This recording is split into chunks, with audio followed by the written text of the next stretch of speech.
solve large, intractable problems. It's a new venture altogether. Your brain is a wild horse there. Because remember, writing is not a team sport. You are not selling horse carriages when there are cars. I want to be known only as the trusted advisor.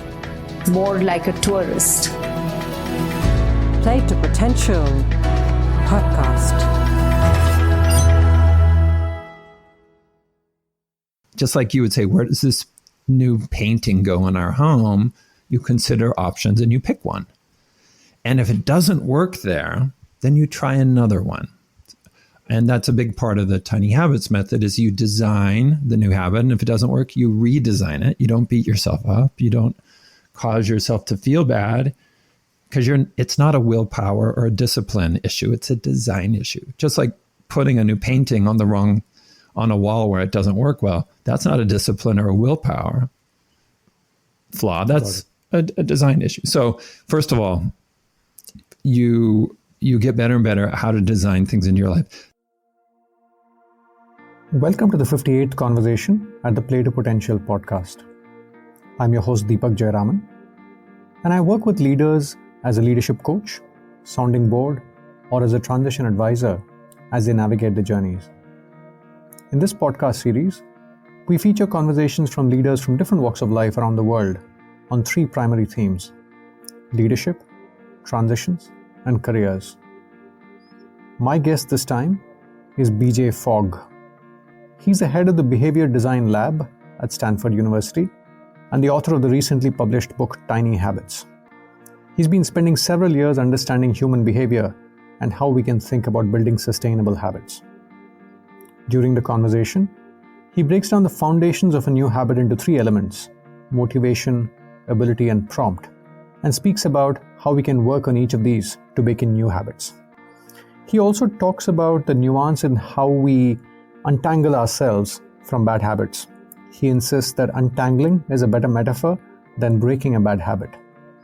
I think you'll find this really valuable. I learned a lot from this conversation. Without further ado, let's dive into the conversation with BJ Fogg. BJ, thank you so much for making time for the Play to Potential podcast. Excited to have you here. Deepak, thank you for inviting me. And before we dive into your talking about your work on tiny habits, I'm curious about people's journeys and how they end up doing what they do. I think you started your career looking at persuasive technology, and now you've sort of gravitated to studying behavior design. So talk to us a little bit about how you got here and what's been your curve of curiosity over time. Yeah, well, I would rewind really to my childhood because it helps show why I was interested in behavior and behavior change and helping people. I grew up in California in a Mormon home. My parents and grandparents and great-grandparents, all of them were Mormons.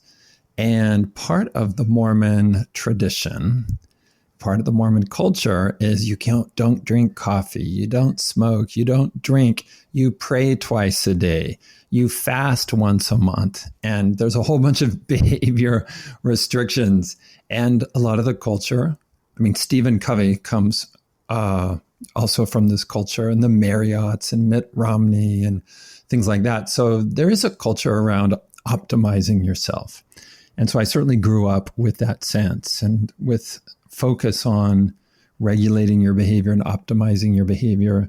And so that was just a natural thing for me to think about habits and self-optimization and so on. And then I did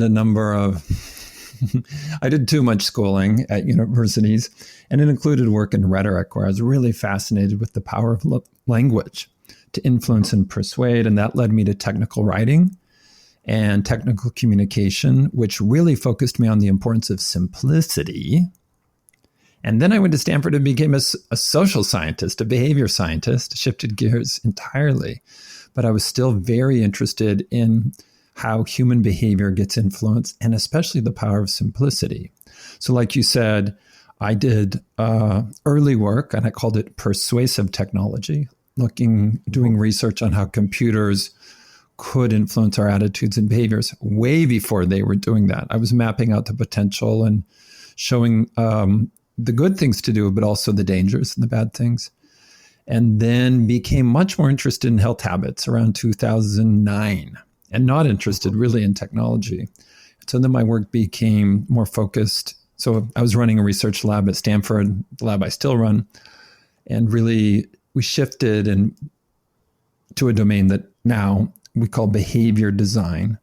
And that's all about new models of understanding behavior, new methods for designing behaviors. And one of those methods is tiny habits. But tiny habits is one of a larger set of models and methods that I call behavior design. Got it. And maybe just to lay out the landscape, BJ, what else would you put in there in the realm of behavior design? Well, the Fogg behavior model, which is the fundamental model of how all behaviors work. And it's a function of motivation, ability, and prompt. So that's really the model that made everything much, much clearer to me and helped me set aside so much of the traditional stuff, both in academics and just in popular culture about behavior and behavior change that is either wrong or not effective. And so with the behavior model, it's like, no, this is how behavior actually works. Everything boils down to these three components. And then on the method side, there's a set of methods that some have funny names like crispification and focus mapping and snap testing. And the methods are about designing for behavior change, where the models are ways of understanding or interpreting behavior. And in behavior design, the models and the methods work together. Got it. And maybe just to dive into your work, BJ, I read your book, Tiny Habits, with a lot of interest. And in the book, you talk about the Maui habit as soon as we wake up. And I think it's worth talking about it since you're I understand you're doing this podcast from Maui as we speak. I'm in Maui, yes. You're in Maui, lovely. So maybe it's a good place to start. Talk to us about what it is and why it makes such a big difference to our lives. Yeah.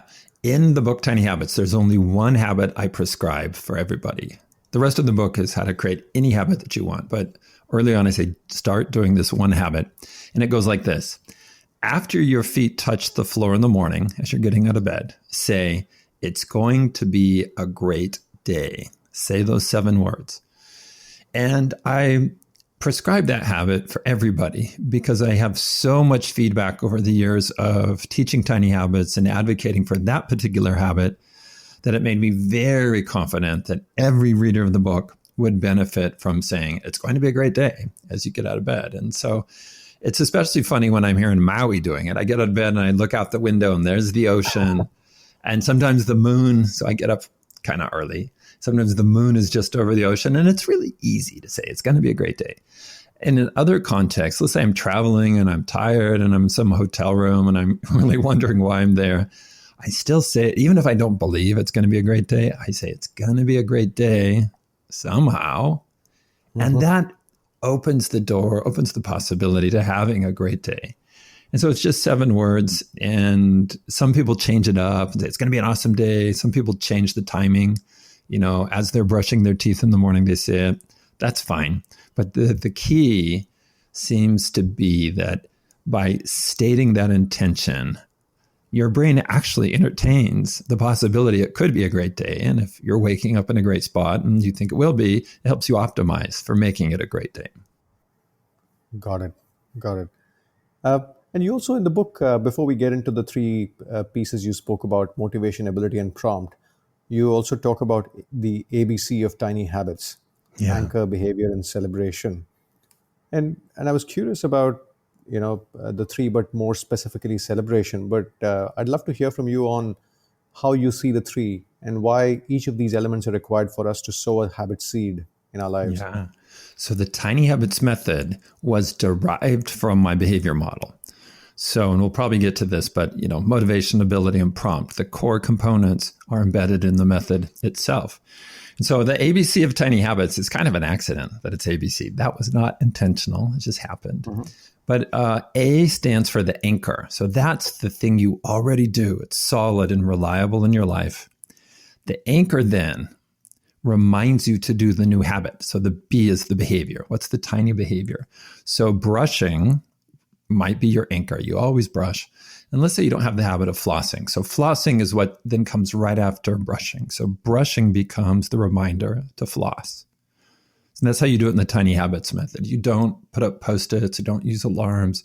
You use an existing routine. In tiny habits, we call it an anchor, to be the reminder for the new habit. And you don't make the habit big, you make it super tiny. So if you want to floss, perhaps it's just floss one tooth. If you want to meditate, maybe it's just 3 breaths. So you just scale it back so it's so tiny. And the C part stands for celebration. And that is a technique to cause a positive emotion inside yourself, an instant positive emotion. And it's that emotion that wires the habit in. And so if I'm flossing one tooth, and if I go, way to go, BJ, I look in the mirror and I smile at myself, and I feel a positive emotion, what I'm doing with that emotion, with that hack, like, way to go, BJ, I am wiring that habit into my brain. So it's a new technique. It's a new way of looking at habits. It's really effective if you can find the authentic celebration, and you can wire in habits very quickly by doing it. So it's not about repetition. It's about the emotion that you feel while you're doing the new behavior. That's what causes, if it's a positive emotion, that's what causes the habit to form. And I like the word authentic celebration. Could you sort of double click on the word authentic and how that plays up in the way we think about celebration? Triple click. It's so important. It's so important. You know, this morning I was teaching tiny habits at 5 a.m. And one of the celebrations that was natural for somebody was, you know, hands over their head, like victory, like, yeah, like you would see a runner crossing the marathon finish line. That, for a lot of people, is a natural celebration. That helps them feel like, yeah, I succeeded. But for some people, it's going to make them feel foolish. So if doing that makes you feel foolish or awkward or silly, it's not going to work. So you got to find what works for you. And there's a few simple exercises you can do for this. So let's say you're watching a game of cricket and your team is behind, and at the last moment, your team wins. What do you do as you see your team win? Whatever your natural reaction is, that could be a great celebration for tiny habits. You just bring that in and you do it after you floss. Or think about when you get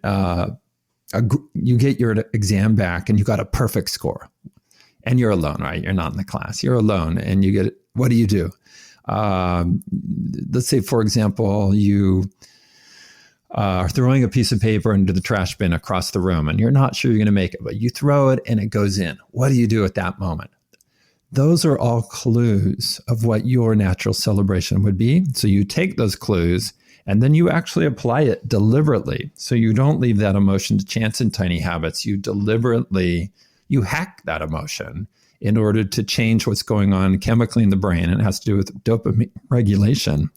And that's what rewires the brain. Got it. I love the fact that you picked cricket for the analogy. Badoom. Surprisingly enough, in 4th grade in Fresno, California, we learned to play cricket, which was really, really odd. But we did a lot of odd things when I was a kid. Wow, that's fascinating. Let's talk about the 3 pieces of the puzzle: motivation, ability, and prompt. And let's start with prompts. You call prompts maybe actually, just to pause, even before we dive in, you talk about, the way, to phrase it using finance terms, the motivation, ability, indifference curve, if I may call it that, the way the curve. Could you sort of maybe visually paint the picture for us on how that curve plays out, and then we can dive into each of these? Yeah. Oh, I am a kind of teacher that loves a whiteboard.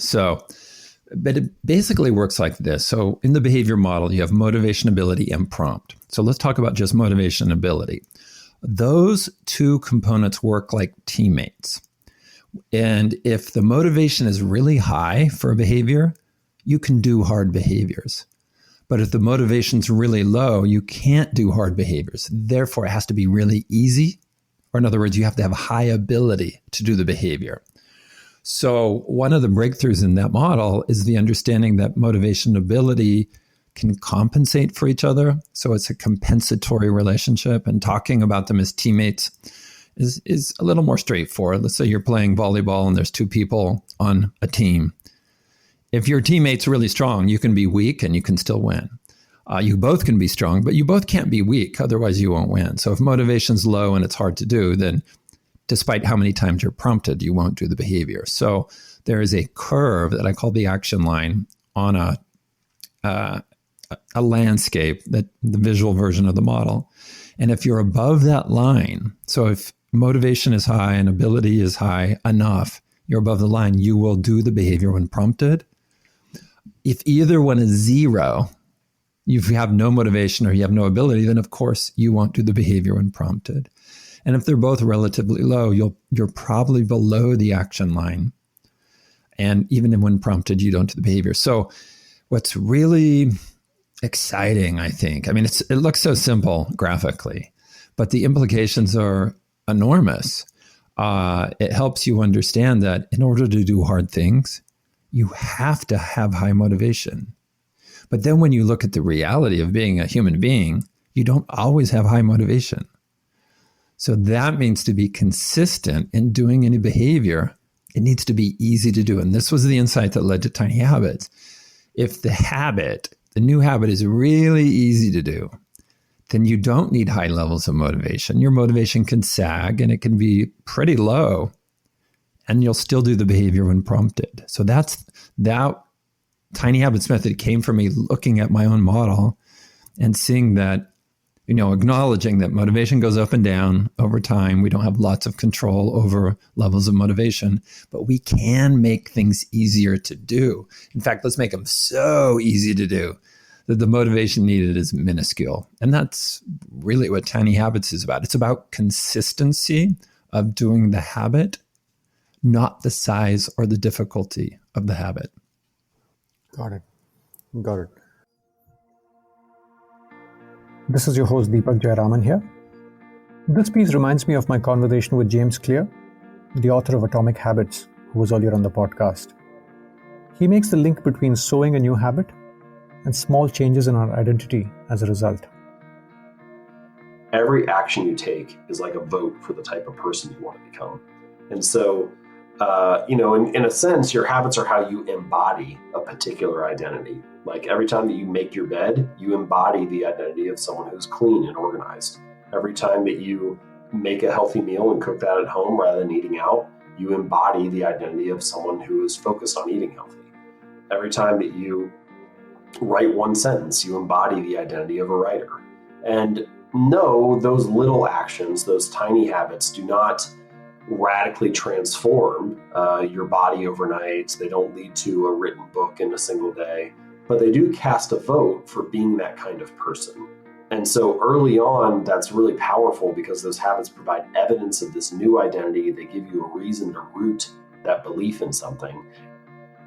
James basically talks about how the small habit, whether you call it atomic habits or tiny habits, starts moving the needle with how we think about ourselves, and how that slowly starts turning into a slow but steadily evolving virtuous cycle.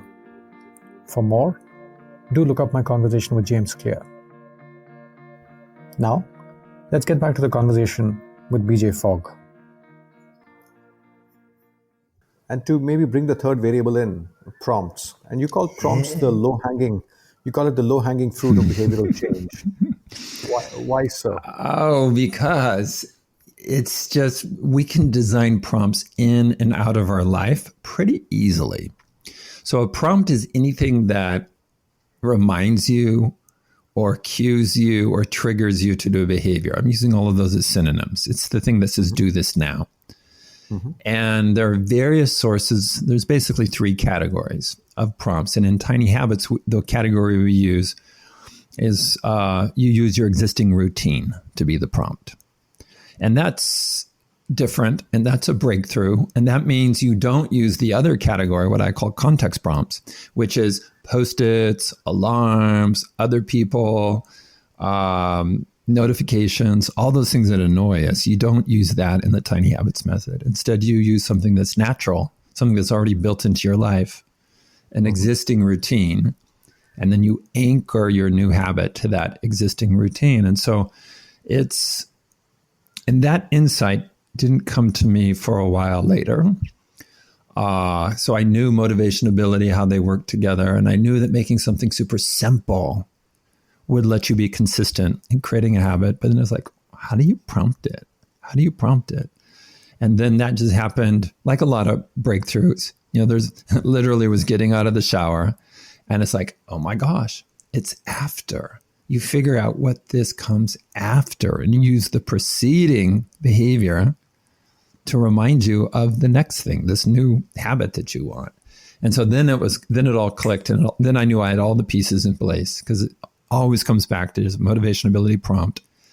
And then I knew here's this breakthrough way of habits where you're hacking three things. One, you're making the behavior super tiny, so you don't need much motivation. Two, you are prompting it through something you already do, an existing routine that we call an anchor in tiny habits. And then three, you manipulate your emotion so your brain takes notice and goes, whoa, that feels good. I want to do that again in the future. And so you don't leave that to chance. You deliberately celebrate and cause that emotion to fire off, which then changes the regulation of dopamine in the brain. Got it.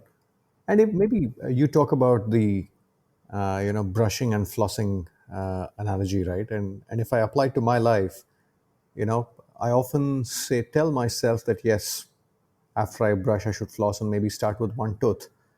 But sometimes my memory fails me and I just sort of move on to something else. Mm-hmm. Even if we stick with that notion of attaching a tiny habit on the back of an action that we already do, how do we sort of remind ourselves to do the tiny habit? Is there some nuance there in the way we make that connection? Yeah, there's all of this is a system. In fact, that's I think that what I'm proudest about the book Tiny Habits is like, hey, everybody, there's a system behind human behavior. It's not guesswork. There's a way to systematically understand it, systematically design for it, and so on. And it's simpler than you think. So let me touch two parts of the system of how to get an effective anchor that will remind you to do the habit. First, from the beginning, as you're designing the tiny habit, what's called the recipe. It's like, okay, how do you make it super tiny? How floss one tooth? What does it come after? And so this is a design challenge, not a willpower challenge. So you look around and say, well, what does flossing naturally come after in my life? And for pretty much everybody, it's after you brush. Now, for other types of habits, it may not be so obvious. Let's say somebody wants a meditation habit and they scale it back to just 3 breaths. And then they go, okay, when does taking 3 meditative breaths, or at least calming breaths, where does that fit? What does it come after? And so they have to do a bit of design and maybe a bit of exploration. And it probably doesn't come after you turn on the TV. That's not going to, after I turn on the TV, I'll take 3 calming breaths. Nah, not the right place. It might be after you empty your spam folder, after you sit down at work. It could be after you start the coffee maker. So you design, just like you would say, where does this new painting go in our home? You consider options and you pick one. And if it doesn't work there, then you try another one. And that's a big part of the Tiny Habits method is you design the new habit. And if it doesn't work, you redesign it. You don't beat yourself up. You don't cause yourself to feel bad because it's not a willpower or a discipline issue. It's a design issue. Just like putting a new painting on a wall where it doesn't work well. That's not a discipline or a willpower flaw. That's a design issue. So first of all, you get better and better at how to design things in your life. Then if it's really not sticking, like you're really not remembering to do the flossing, then there's a technique I'm just warning everybody listening, you're going to think this is crazy at first, but you rehearse the sequence of behaviors with a celebration. In other words, you accelerate habit formation by drilling over and over. And I don't mean like 100 times. I'm talking 7 to 10 times where you would pretend like you're done brushing. You'd set your brush down. You'd pick up the floss. You'd floss one tooth and go, good for me, and smile in the mirror or whatever your celebration is. And then you would do it again immediately. Pretend like you're brushing, put your brush down, pick up your floss, celebrate, and drill that sequence with a celebration and do that 7 to 10 times. Now, I know people are going to think I'm crazy for suggesting this. However, if you understand that habit formation is a skill, and the way you nail habits is the same way you nail other skills, where you, like if you want to be great at golf, you practice putting. If you want to be great at tennis, you do serves over and over. Basketball, you practice the 3-point shots over and over. Same thing with habits. You can actually drill and practice. But in this case, you also celebrate. So you're accelerating the speed of habit formation. Now, that's what you do if it doesn't wire in naturally. There's some habits you design and boom, they just click. They're done, one and done. But the ones that just don't seem to be sticking and you don't want to redesign it, then you go to this drill. Now, I think in the future, this might be 10 years from now, it will be common practice that you do this from the beginning. Any new habit you want, great. Walk through the behavior sequences, do the anchor, do the new tiny behavior, and celebrate and do it over and over. And I'm going to predict that's going to just be standard practice at some point in the future. And that's what you do at the beginning to wire in a habit, not as, end of your rope troubleshooting technique. Got it. And talking about prompts, BJ, you also talk about the fact that in the long run, action prompts will matter more and more than context prompts. And you speak about the implications for business here. And I found that quite nuanced. Could you talk about that for a couple of minutes? Yeah, really important. So most of the book, Tiny Habits, can help business people who are creating habits in others or themselves or creating products and programs, even though the book is written for everyday people to change behaviors in their own life. I do a lot of work, and I have for 20 years, working with businesses and startups and helping them be effective. And I couldn't add the full business approach in the book because it would have been too long. And my editors thought it would confuse people. But what's there, you can apply to business.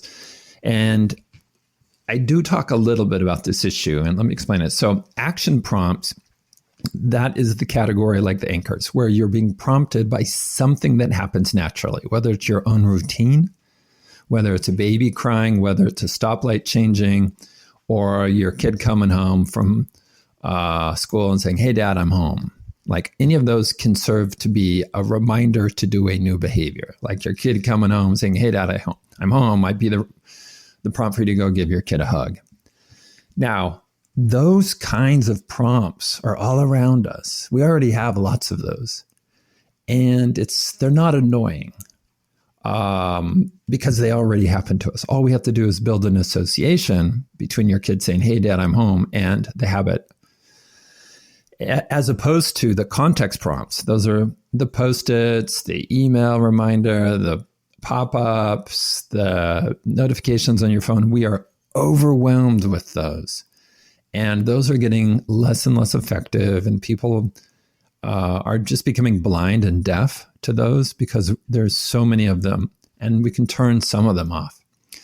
So the thing I'm trying to help business leaders understand is that your investment in context prompts, in trying to put something in front of somebody, whether it's an email or a sponsored post, those are things that are going to get less and less effective because there's more of those and we're tuning them out. So if you need to help your customers create a habit, find where it fits naturally in their routine and tell them. Let me give an example. LinkedIn. Yay, LinkedIn. So for probably most of 20 years, I've had no use for LinkedIn because I'm not looking for a job and I'm not looking to hire people. But with my book out and my aspiration of helping as many people as I can with my book, it's like, okay, I need to get back with the program on LinkedIn. Yeah, my profile's embarrassing and it's out of date and I've got over 1,000 people I've not linked to. but I need to make this a habit. Now, and so I found what it comes after for me. And it's basically after I read The Guardian. So I read The Guardian every morning to get an outside perspective a little bit. Then I go and I just look at my LinkedIn feed. That's where it fits.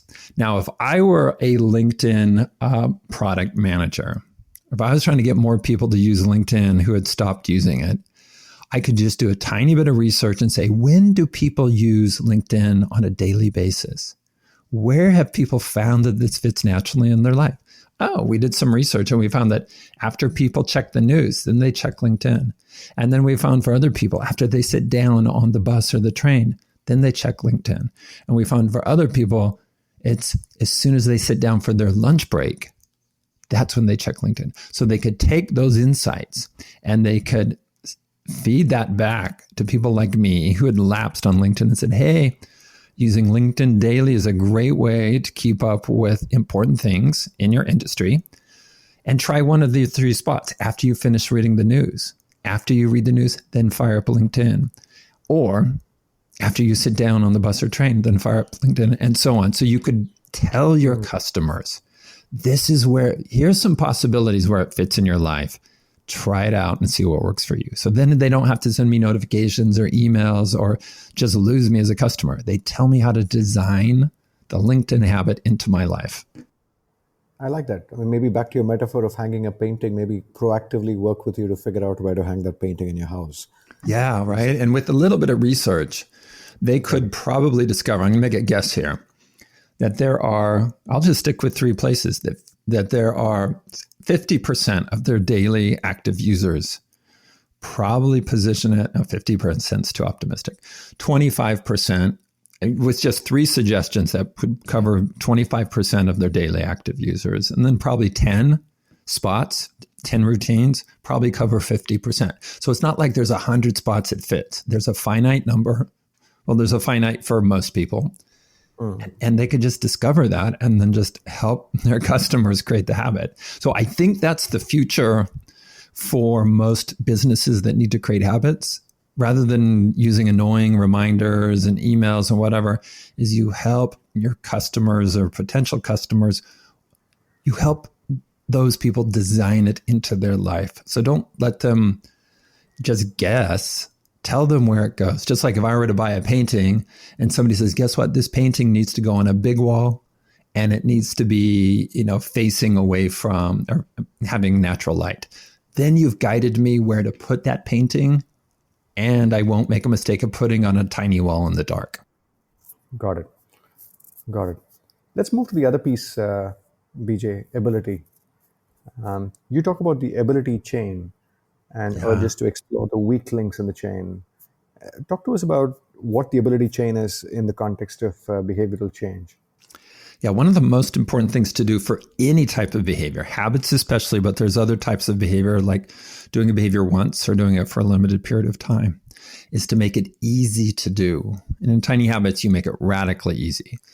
And when you look at what comprises ability, what makes something easy or hard to do, it boils down to five different things. And the chain model is a good model for it because it's the weak link that makes it hard. So I'll give the 5 links in the chain. One is, how much time does this take?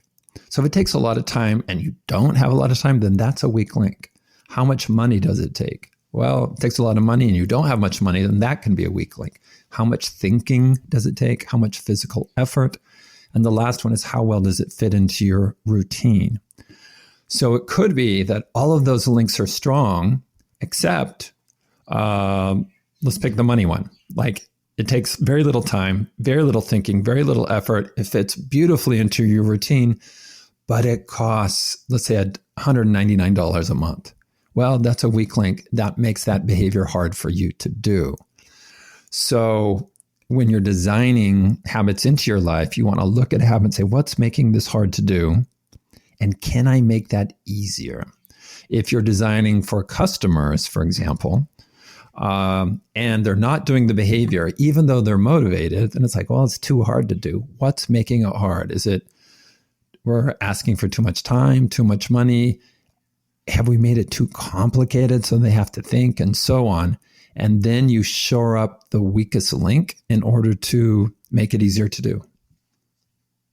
Got it. And you also talk about people getting caught up in burst or bust cycles, and I found that phrase quite interesting. And you urge us to climb the little habit hills from where we could build our habits. So talk to us about, again, the nuance around this approach and why it makes sense. So yeah, when we talk about motivation, everyone has a common sense notion of what motivation is. And for the most part, that's accurate. The academic work on motivation is actually quite confusing and not as clear as you would think it would be. And one of the areas where the history of academic work and motivation really fails or hasn't happened is when it looks at how motivation shifts over time. I mean, it's a pretty ordinary experience to understand, at least in the US, at least in the culture I'm in. In December, it's Christmas time and people get excited about connecting with family and buying presents. So motivation goes up to connect with family and to buy gifts. But December 26th, boom, motivation goes down. Valentine's Day, people get excited about relationships, at least in the US. Tax deadline is April 15th. Boom, motivation goes up to do taxes. So these swings in motivation we've all experienced, but it never had been named and it never had been studied even until fairly recently. And so I named it with some colleagues about 5 or 6 years ago, and we call it motivation wave. So your motivation will go up, but then it will come down. And this is motivation for a particular thing, like my motivation to exercise, really high at the first of the year, and it goes up and then it starts fading. And maybe your motivation to learn French, you have a trip to France coming up. So you're motivated to learn French. And then after you get home from your trip, it goes down. So these waves happen all the time. And it hadn't been named. I do like motivation wave as a construct. The research on it really is very limited and there's tiny bits and pieces, but only about 2007 where there are a few papers that came out. And even now, there's not a lot of literature on this. So it's really odd that there's something that's so common to human experience. One, had never been named. And two, there's just not a lot of research on it. And there's reasons for that. I mean, the way academic work moves forward, especially in the social sciences, it's political. It's driven by lots of things. But this is a big gap. And so certainly there hadn't been the insight that motivation and ability are like these teammates and companions, and that motivation is going to go up and down and you can't really have tons of control over that. So then you have to focus on ability. And that's what the behavior model really made clear to me was, wow, you have this relationship. Motivation is this slippery thing you can't really control that well. Maybe for a limited time, but not in the long term. But ability is something you can control and you can design for. So that's why it's called tiny habits and not like exciting habits or motivational habits. Yeah, we can make things really tiny. That's what we can design for very reliably. Got it. This is your host, Deepak Jayaraman here. I'm reminded of something that came up in my conversation with Rich Fernandez, CEO of Search Inside Yourself, a leadership development organization incubated in Google. He speaks about how we think about weaving in mindfulness in the smallest of things we do, rather than making it a big Herculean task, which is one more thing that we need to do in addition to everything else that's going on in our lives.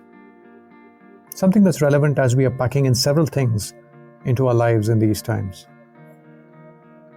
The other suggestion I have is something we offer in our curriculum, which is make it a set of integrated practices. When people think about meditation, they think about having to do exactly what I just said, which is set aside, X block of time and, sit in a certain way and close your eyes and protect this space for formal practice. But there's also a way to practice mindfulness and meditation in an integrated way. So, for example, as you move through the course of your day, integrate it into your day. Between meetings, if you need to walk to the restroom, make that a walking meditation. I'm actually serious about that, right? Become aware of your body as it moves through space between your office and the restroom. Become aware of your footfall. Become aware of, the felt sense of your body. How are you feeling actually in that moment? Or take the opportunity to focus on breath, or this being in India, this podcast, if you have a mantra that you're familiar with or particularly like, use that. And I say mantra, and there's often a religious component to that, but here, what I'm referring to is really finding an object of your attention to train your attention upon it, whether it be mantra or breath or walking or sensation.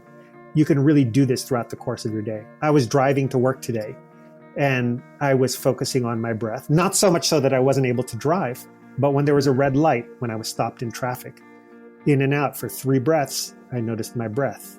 Next stoplight, same thing. Integrated practice is also a helpful one. Back to what BJ says, keeping the habit tiny and weaving it into some of the other things we do might help us overcome the vagaries of motivation that we grapple with as we go through our lives. Now, let's get back to the conversation with BJ Fogg. And moving to motivation, you talk about the distinction between motivation and aspiration. I found that nuance quite interesting. But you also say our motivation, the complexity of our motivation, results in a psychological tug of war, and that can be a tough element to handle. Could you talk about these two elements when it comes to motivation? Yeah. Another challenge with the whole domain of behavior change and psychology a little bit more broadly, but I've focused on behavior and behavior change, is our vocabulary. And we don't have adequate words for things. And so I've had to come up with words for some things like motivation wave, for example. And then when it comes to, something like how motivation works, we have things that motivate us and we have things that demotivate us. So for any given behavior, let's say eating broccoli tonight at dinner, that specific behavior, there might be things that motivate me like, I'm hoping it will be really good for me. But then there might be something that demotivates me like, I'm afraid I'm going to cut myself, or I hate cleaning the broccoli or whatever. So you have these, it's like vectors. So you can think of any level of motivation for anything as you have things that are motivating you to do it and things that are demotivating you to do it, like vectors in physics, and they push on each other. Mm-hmm. And there are 2 ways to change the overall level of motivation.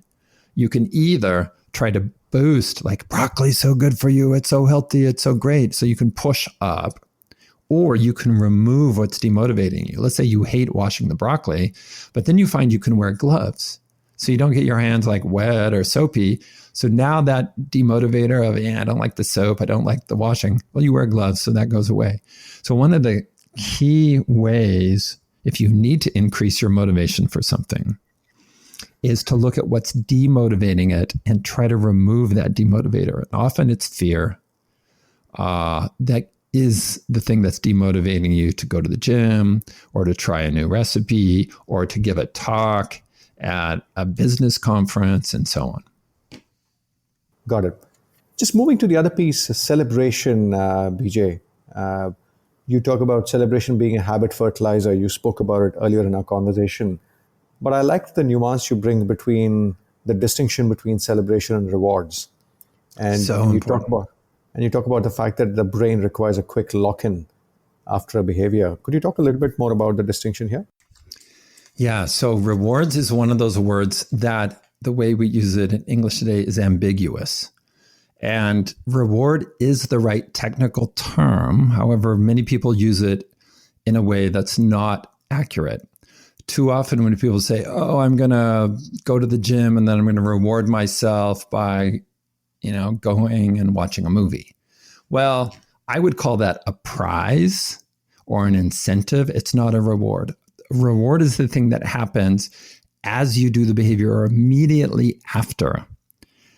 And your brain associates the reward with the habit you just did. And so because it's a problematic word, I've decided not to use that word. Again, it's ambiguous. And if you have an ambiguous word, then it's not a very good technical term. So instead, I talk about celebration as a technique for creating a positive emotion. So it's serving the function of a reward in the technical sense of things. But I try not to use that word because too often people think of a reward as like a prize they'll get at the end of 30 days. So I'll, eat a vegetable every day, and at the end of 30 days, I'll get my reward. Well, that doesn't wire in the habit. That's serving as an incentive to motivate you, but it doesn't serve to wire in the habit.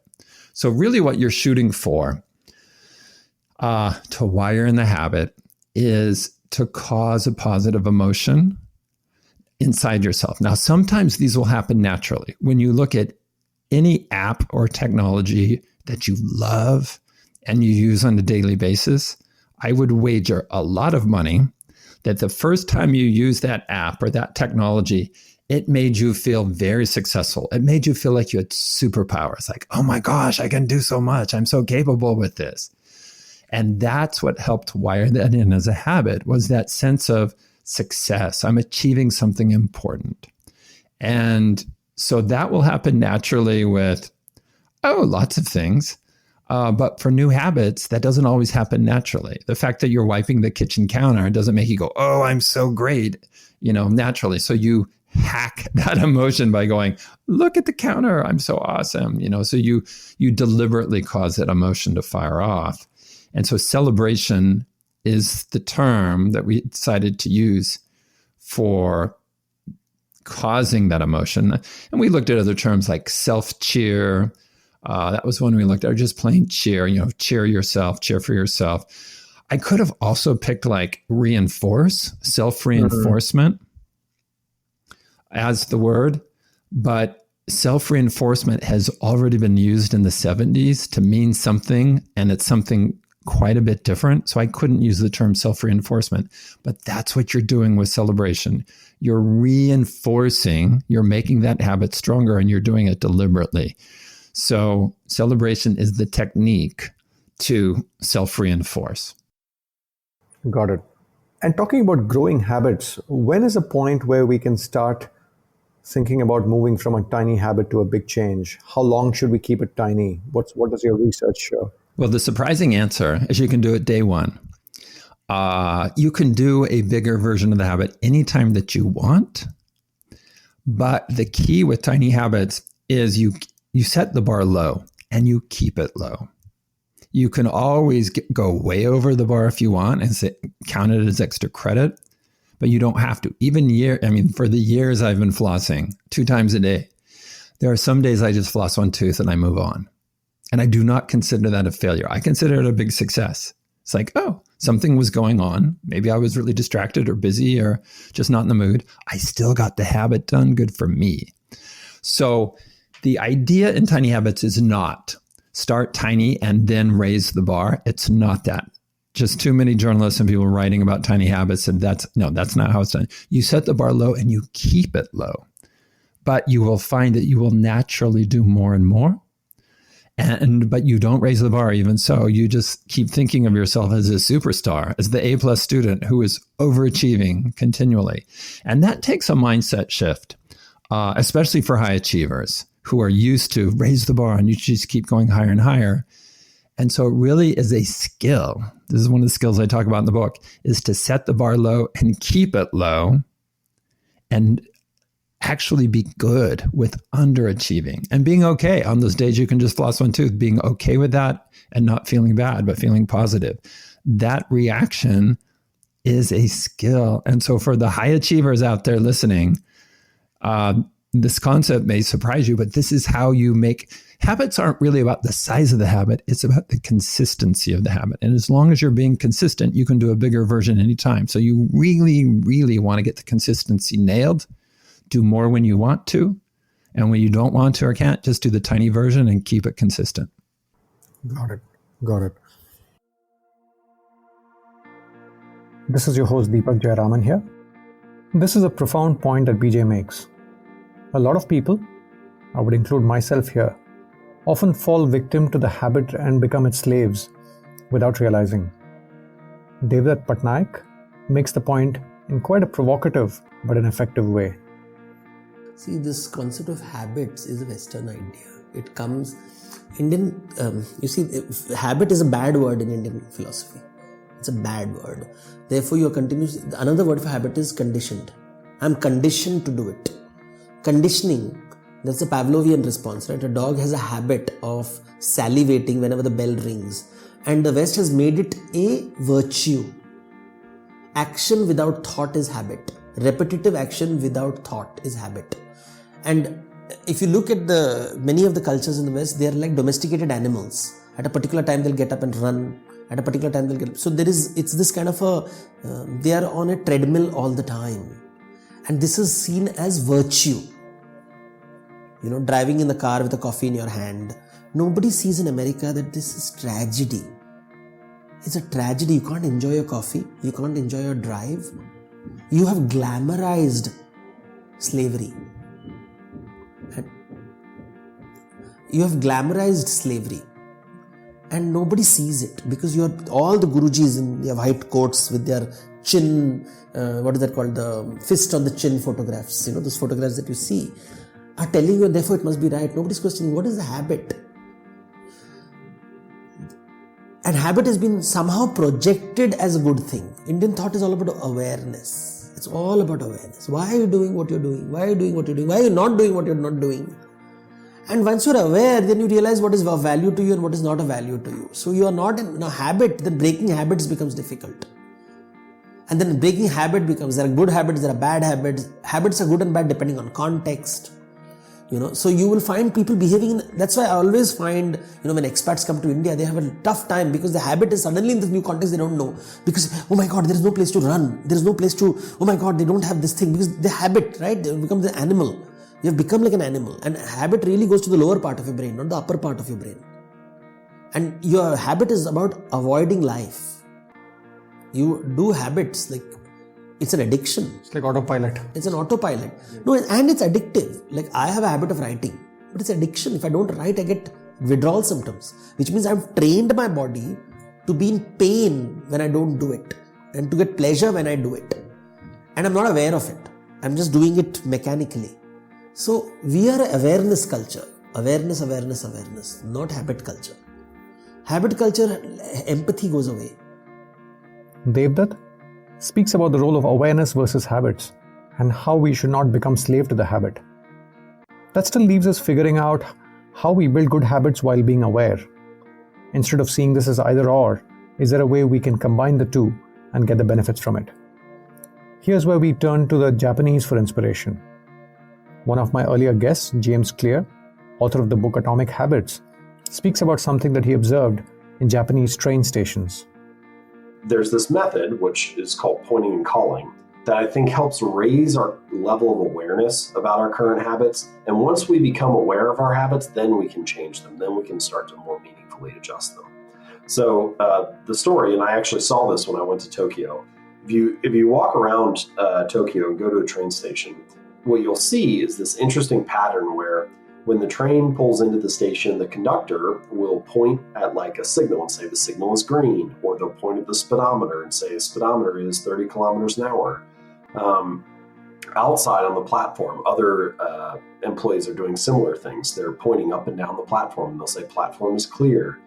The cleaning staff, even as they walk onto the train in between sessions to clean it off, take the trash out and so on, they'll point at each car and say car is clean or trash is clear, things like that.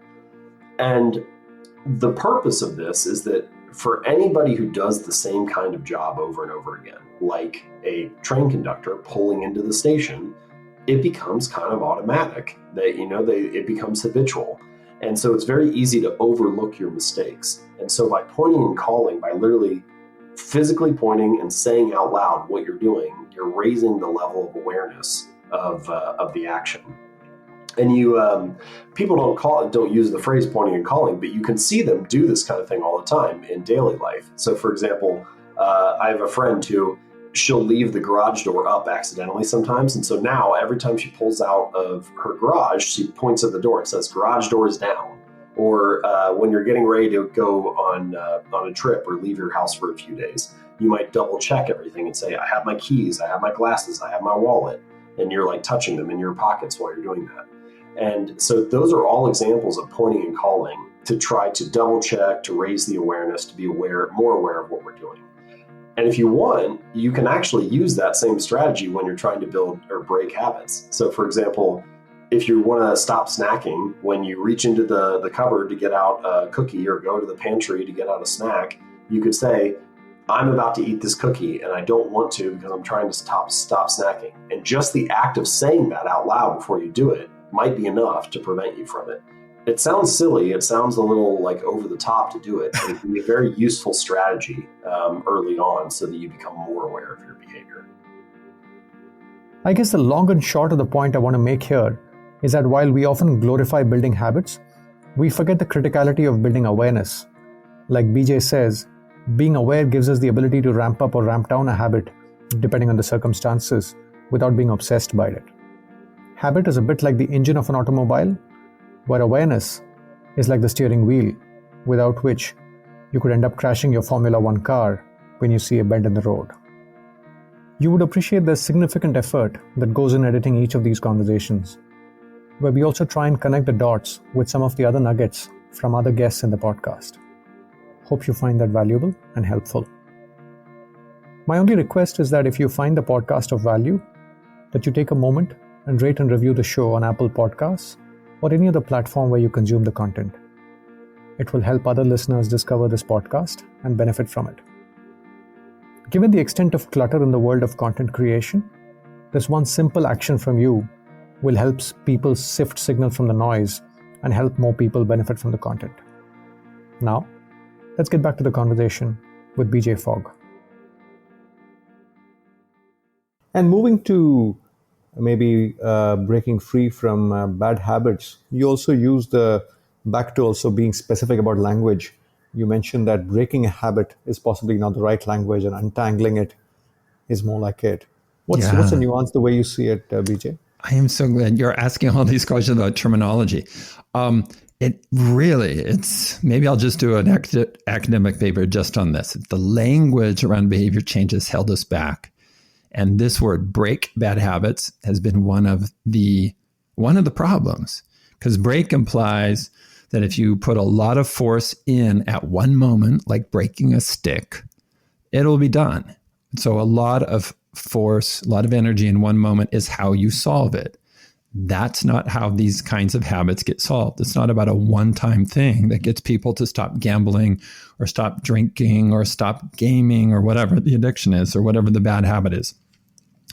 So I am proposing and explaining how a better word is untangle unwanted habits. And that then implies a process. Just like if you think of your phone headset all tangled up, wow, it looks overwhelming. You're not going to solve it just by yanking on it in one moment. But you know that if you take the easiest tangle, not the hardest, and undo that, and then go to the next easiest one, that you'll get there. Same thing with these things that we call bad habits. They tend to be things, snacking is a pretty easy example to use. So if you consider a bad habit of eating bad foods as a snack, it's not just one thing. It's probably there's a snack in the morning, there's a snack at lunch, snack driving home, snack in the evening, snack at 3 a.m. So it's a tangle that we call a habit, but really it's all these habits connected together. And so you take the easiest snacking habit to stop, the easiest one, not the hardest one, and you design that out of your life. And then you go to the next one and the next one. And so I think untangling really sets the expectation much better that it's a process and really maps very well to how you look at a tangled rope or a phone headset. At first, it's overwhelming and you're like, oh my gosh. But then as you get started, you see it starts resolving and then pretty soon it comes completely clear. It untangles. And so I think that's right on for how many of these unwanted habits work. And talking about phones, BJ, maybe to pick another use case, given the digital distraction that we face, given the phones we have, Any commentary around how we can begin to entangle, untangle? How long do we have, Deepak? At Stanford, Stanford's a wonderful institution, and at least for me, a very flexible one. So I get to teach as much as I want or as little as I want, and so on. So I've chosen to teach once a year, and I can teach anything pretty much. So every year I come up with a new course. And it always has to do with behavior change. So I always look at what's the most important thing we could be doing. Well, this year, it's behavior design for coronavirus challenges. That's what we're doing right now in my class at Stanford. That's the most important thing we could be doing.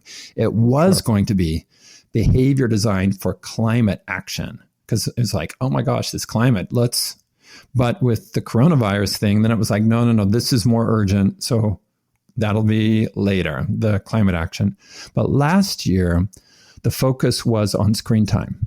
So let's use what we know about behavior design to help people reduce screen time or have a healthier relationship with technology.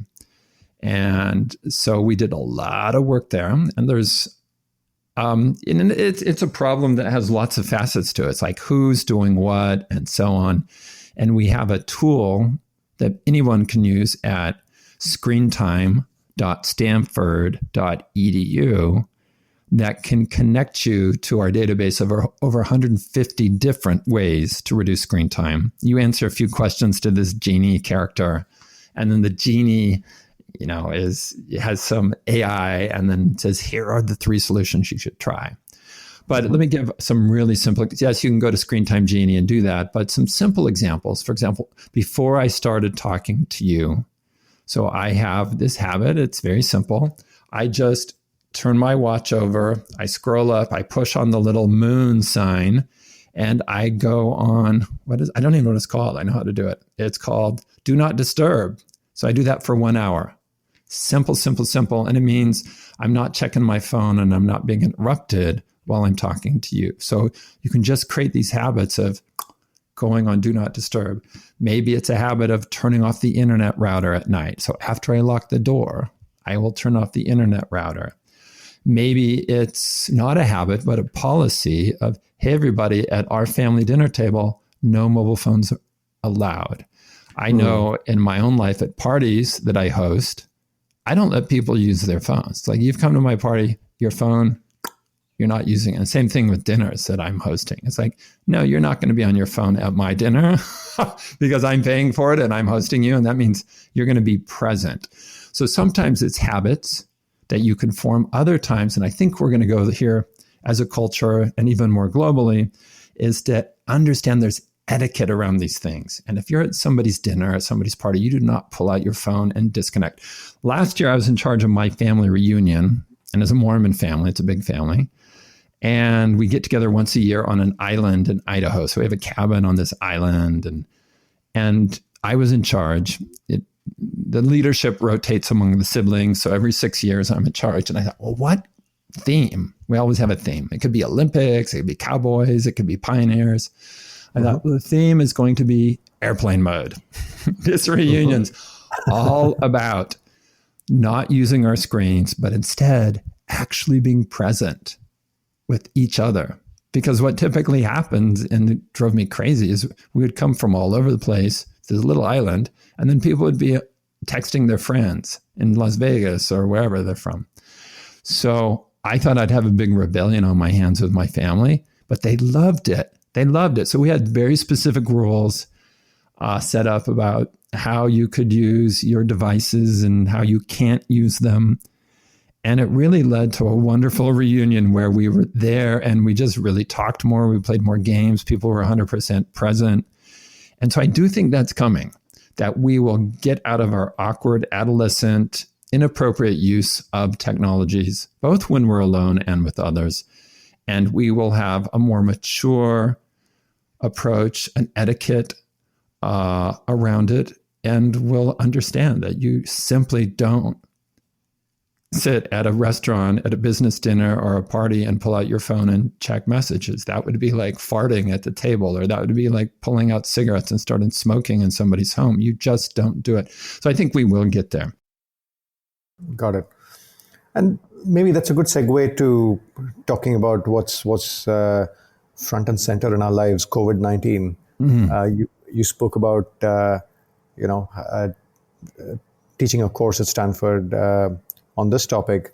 Maybe if we look at it from the lens of building habits, new habits, as we sort of grapple with the emerging new normal, any themes that you see emerging, BJ? Any common questions that people come to you with as we are sort of grappling this current situation? Yes. And we seem to be shifting through things. So early on, it was, how do we stop touching our face and how do we wash our hands? Okay, that was early.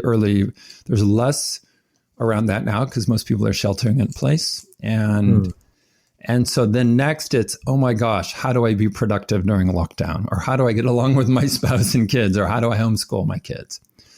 And so at this point, in fact, just today in my class, so now they're going into their third project around this. And the third project is about a global intervention. How do you solve a problem related to coronavirus that, something that could go global? And so what we did today was we mapped out the top behavior challenges related to coronavirus. And so rather than the students just picking something random, as you know, I'm all into systems. So let's not just pick some random problem. We are then systematizing what are the top problems. So we did it on an individual level, a class level, and tomorrow we push it out basically to crowdsource and have other people chime in and upvote and downvote the different challenges. And then the students will pick one of the top 10 challenges and design a solution or an intervention for that. One of the things that surprised me today, just from the class, like students putting stuff into this system where you upvote and downvote, and we looked at the result just for the class, was the one that struck me. And I had all the students like pick the one that emotionally just catches you and that moves you. And for me, it was grieving during this period. And I kind of thought about it, but not really. And I thought, you know what? That is a really big challenge and people need guidance. And we can use behavior design to help people deal with grief or grieve effectively during this period. And of course, some of the other top challenges were like income and not transmitting disease and not catching disease and small business owners who no longer have revenue and those kinds of things. And I really want the students, after we get more global input, and we're not looking for thousands, we're looking for a few hundred people to basically share their views. So we have a top 10 list. And then I really want the students then in about 3 days from now, we'll look at that list and pick a challenge to address and solve. And they have 4 weeks to create something, get it out there, measure the impact. And that will be the final project. And all those projects will be public. Got it. And just as we wrap up, BJ, I'm curious about this gap between knowing something and doing something, right? And your work, one could read a book, but in your experience over the years of dealing with tiny habits, where do you see the maximum gap between knowing and doing in the people you work with, where they get it cognitively but struggle to incorporate it behaviorally? And any piece of advice for the listeners on ensuring that these don't stay as thoughts, but we are able to translate that to new habits? Yeah, so I don't have data on where the biggest issue is here, but I have coached over 40,000 people in habits personally. So I have a ton of experience. I have more experience coaching personally than anybody, I think. I can't imagine anybody. I've really done more like 50 or 60,000. I just stopped counting at 40,000. So to answer your question, my sense of things is the biggest gap is with smart people. People who like to read, people who like to get information, people who in the past have succeeded because you've consumed information or remembered information. And my Stanford students are a lot like this. And they're often afraid to put things into action because they're afraid of failing, because they're used to succeeding. So they will procrastinate, they will delay, they will find all these reasons that they're not going to get started on changing or started on writing a paper or whatever. for those two reasons. One, they're very good at consuming information and remembering it. And two, they like to succeed. So if something might cause them not to succeed, they either deliberately or not really realizing it will procrastinate it. So in response to that, it's funny you'd ask this question. It was last night, I don't tweet that much, but every so often I just like, somebody calls me or I'm answering an email or I'm helping somebody create habits. I was like, people need to know this. So I tweeted something like this. The key, I wrote it, for the vast majority of people, the key to unlock behavior change is not increasing motivation. Instead, it's lowering your expectations and just getting started, and be nice to yourself all along the way. And Twitter went a little, at least my followers went a little crazy over that. They loved it. I wasn't sure what was going to happen, but so many people. So I woke up this morning and I looked at some of the comments, and there were people like, I'm screenshotting this, I'm printing it, I'm putting it over my computer. This is exactly what I needed to hear right now. So I totally hit a nerve where I'm telling people, like I do in the book, Tiny Habits, hey, if you've tried to change in the past and it hasn't worked, this is not your fault. You just didn't have the right way to do it. Now here's the right way. And so for people to have the relief of like, here's a behavior scientist at Stanford telling me, lower my expectations and don't feel bad about the motivation thing, that just helps so many people get, and then notice it's not just lower your expectations, but it's lower your expectations and just get started. Like do it now. And then really important, be nice to yourself along the way. Don't beat yourself up. Don't shame and guilt and feeling bad has no role in the Tiny Habits method. And it's not the best way to change in the long term. And that is such a new, almost, well, for some people shocking, but for most people surprising insight that they react like that on Twitter, or they're like, oh my gosh, that's what I need. I'm printing it. So there was a lot of retweets and a lot of likes and all that kind of stuff. And that's how I kind of know, like, okay, I've hit a nerve and this is really what my book's about. And I'd love to say, yeah, buy my book, people, you would have known this, but that's not what I'm going to say on Twitter. It's, you got so many characters, and I try to be as helpful as possible within that framework. Got it. BJ, this was lovely. Maybe it's a good, that's a great note for us to end this conversation. Thank you so much for making the time. Deepak, thank you. And such great questions. And I'm so happy thank you for helping me share Tiny Habits and this work with more people. I really appreciate it. Absolutely. I hope that you found the conversation purposeful. I really liked the point BJ makes as we were wrapping up the conversation. The notion of smart people struggling to incubate new habits. Something like this shows up all the time in the work I do as well. In the coaching and the transition advisory work I do, I encounter several people who've had a good first 15 to 20 year run in whichever field they've worked in. But as they take stock of where they are and the choices they need to make, I urge them to start experimenting and trying different things, but they really struggle. And that's because the past successes come in the way of them taking risks.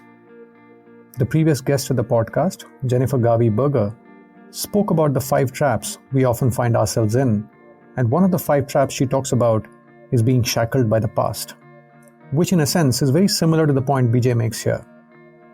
One of my earlier guests, Raj Raghunathan, has written the book, If You're So Smart, Why Aren't You Happy?, which touches upon a similar theme. As Marshall Goldsmith says, what got you here doesn't get you there. But the sad reality I notice is that several successful people get somewhere by the time they are 40 and then land up in a funny place. They can't climb the first mountain anymore because the air has gotten thinner and it's taking a toll on the rest of their life. And given the risk aversion that BJ speaks about, they struggle to walk around figuring out the foothills of the next mountain that they could climb. If this is of interest, you might like to listen to the nugget Keep Your Identity Small by James Clear, the author of Atomic Habits, or the nugget Trap 5, Shackled by the Past by Jennifer Garvey-Berger. Thank you for listening. As you know, quite a bit of work goes into researching, producing, and publishing a conversation. We also try and connect the dots across the various conversations as much as we can. Hope you find that of value. If you're deriving value from the podcast, I would request two things for you to consider. First, do rate and review the show on Apple Podcasts or whichever platform you consume this podcast. Given the tsunami of content out there, it will really help other listeners discover this podcast and seek value from it. A small action by you could make a big difference to someone else. Second, do consider paying it forward to Antarang Foundation, a not-for-profit that I work with closely. They work with children from less privileged backgrounds, and they help them play to their potential by imparting life skills, giving them career guidance, and connecting them to the world of formal employment. We're all seeing what's happening around the world due to economic inequity. No easy answers, but the one piece we need to solve as a society is to ensure that the young adults are productively engaged in a vocation that they are passionate about. Antarang Foundation is all about making that happen.